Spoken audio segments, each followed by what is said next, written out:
Hey toi! Oui toi! N'as-tu pas honte de prendre Coca-Cola? Prends Pepsi et ta vie va changer. N'oubliez pas, bande de connards, Pepsi, c'est mieux que Coca. Salut amis gamers et bienvenue dans Game Under Test. Aujourd'hui on va s'attaquer à un sujet assez particulier puisqu'il s'agit de Pepsi Man. Mais connaissez-vous Pepsi Man? Pepsi Man est une figure emblématique de la marque. Attendez, je vous laisse deviner. Oui, Pepsi. Il s'agit d'un personnage que l'on retrouvera dans de nombreuses pubs de la marque au Japon. Chaque pub a un même plan. Une scène où se pose l'intrigue avec un éventuel tacle à Coca-Cola, l'arrivée de Pepsi Man, et Pepsi Man sauve tout le monde en leur donnant du Pepsi. C'est plutôt efficace d'ailleurs. Au passage, Pepsi Man a été designé par Travis Charest, un auteur de comics connu pour avoir fait Wildcats. Pepsi Man se fait vite une réputation et c'est ainsi qu'en 1995, il commence à se faire une petite place sur la scène vidéoludique en devenant un personnage débloquable dans le jeu de combat Fighting Viper sur Saturn, la console 32 bits de Sega à l'époque. En 1997 sort Pepsi Man sur arcade. Le jeu n'a pas beaucoup d'intérêt puisqu'il s'agit d'un pierre-feuille-ciseau. C'est vraiment en 1999 que sort le jeu qui va nous intéresser pour la vidéo. Pepsi Man sur PlayStation, édité par Kid, sorti uniquement au Japon.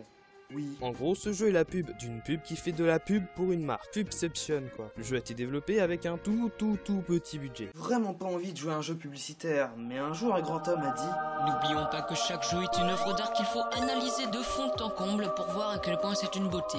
Et ça se tient à chaque jeu. bon ben, testons le jeu.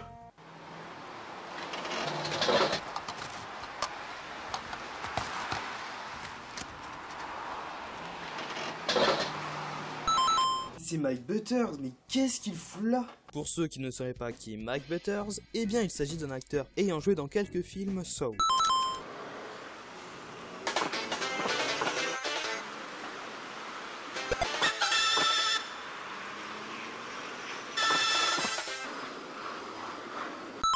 Quand même le pauvre, ça doit être vraiment relou d'avoir une musique dans la tête pendant qu'on boit une canette de Pepsi.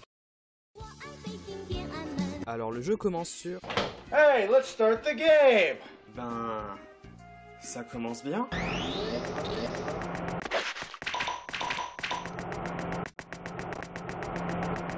Bien sûr, je vous rassure, en vrai le jeu a une musique.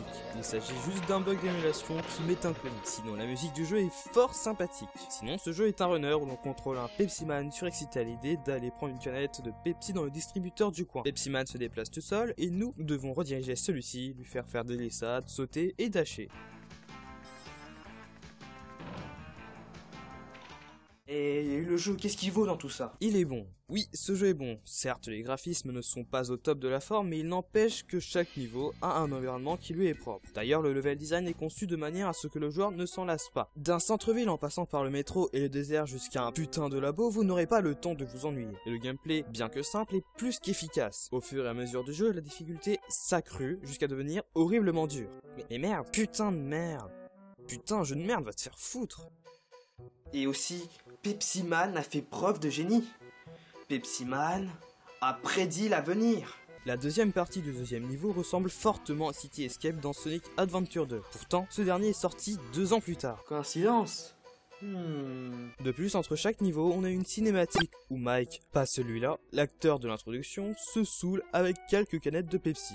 Il est vrai que ces cinématiques m'ont bien fait sourire, même si en fait, elles me dérangent un peu, car ces cinématiques sont des pubs pour Pepsi dans un jeu qui fait la promotion de Pepsi Man, qui fait lui-même la promotion des pubs de Pepsi, qui fait la promotion de leurs canettes. C'est compliqué. Le jeu était tout de même assez court, car il ne comprenait en fait que 4 missions découpées en 3 niveaux. Il n'empêche que ce jeu aurait été certainement meilleur si le développeur avait eu un plus gros budget. On aurait peut-être eu des décors moins polygonales, une durée de vie plus longue, et plein d'autres choses cool, mais on ne peut pas tout avoir malheureusement. Surtout que le jeu a un putain de gros potentiel. J'attribue donc à ce jeu la note de qu'est-ce qu'on s'amuse sur 20.